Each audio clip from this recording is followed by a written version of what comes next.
Ilang araw bago Semana Santa, tiniyak ng Bureau of Immigration na susolusyonan na nila ang kakulangan ng mga immigration officer para maibsan ang haba ng pila sa Ninoy Aquino International Airport.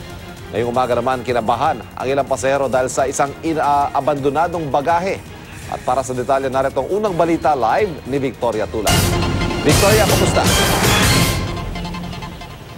Ivan, magdadagdag nga raw ng immigration officer sa NAIA at iba pang international airports para matugunan iyong mahabang pila sa immigration counters, lalo na nga at mag-Holy Week. Dito naman sa NAIA Terminal 3 ngayong madaling araw ay mahaba na ang pila ng mga pasahero.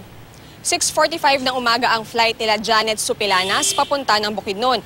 Pero alas 5 na ng madaling araw ay nakapila pa rin siya para makapasok sa NAIA Terminal 3. Mahaba na kasi ang pila ng mga pasahero. Si Sylvia Ravel Wegman, sinabing abala na ang dami ng mga pasahero dahil ang tagal na nilang nakapila. Kinabahan naman ng ilang pasahero nang makita ang isang green na bag na pakalat-kalat. Hindi malaman kung sino ang may-ari kaya pinaligiran ito ng airport staff ng mga cart. Matapos ng ilang minuto, dumating din ang may-ari pero hindi siya nagpa-unlock ng panayam. Inaasahan na mas darami pa ang mga pasahero sa NAIA dahil sa Holy Week break. Para matugunan ito, iniutos ni Bureau of Immigration Commissioner Jaime Morente na magdagdag ng mga immigration officers sa NAIA at iba pang international airports. Ito ay kasunod ng pagkakaroon ng problema sa mahabang pila sa immigration counters dahil maraming empleyado ang nag-leave o kaya ay nagbitiw na sa pwesto matapos ipatigil ni Pangulong Rodrigo Duterte ang pagbabayad sa kanilang overtime pay. Sa inilabas na memorandum ni Morente, sinabing 150 immigration officers sa main office at iba't ibang field office ang ililipat sa NAIA. 20 immigration officers naman mula Pampanga, Davao, Aklan at Cebu ang ililipat sa Clark, Davao, Calibo at Mactan.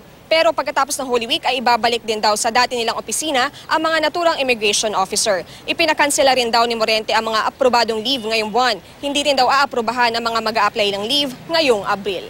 Ivan, tingnan naman natin iyong lagay ng trapiko dito sa labas ng departure area dito nga sa NAIA Terminal 3. Kaninang 5 a.m. to 5:30 a.m. ay usad pagong yung mga sasakyan pero sa ngayon ay tuloy-tuloy na yung takbo ng mga motorista dito. Malaking tulong din, Ivan, yung mga airport traffic officer na nakakalat dito para maging tuloy-tuloy naman yung takbo ng mga sasakyan. At inaasahan nga rin ng mga empleyado dito na darating o mas marami pang mga pasahero ang darating dito sa NAIA Terminal 3 maya-maya lamang. Yan muna ang latest mula rito. Balik sa inyo, Ivan. Victoria, yung pila papasok na napakahaba nung nabanggit mo kanina, yan ba ay unusually longer o dahil lang talaga sa nagkasabay-sabay yung dating ng mga pasahero?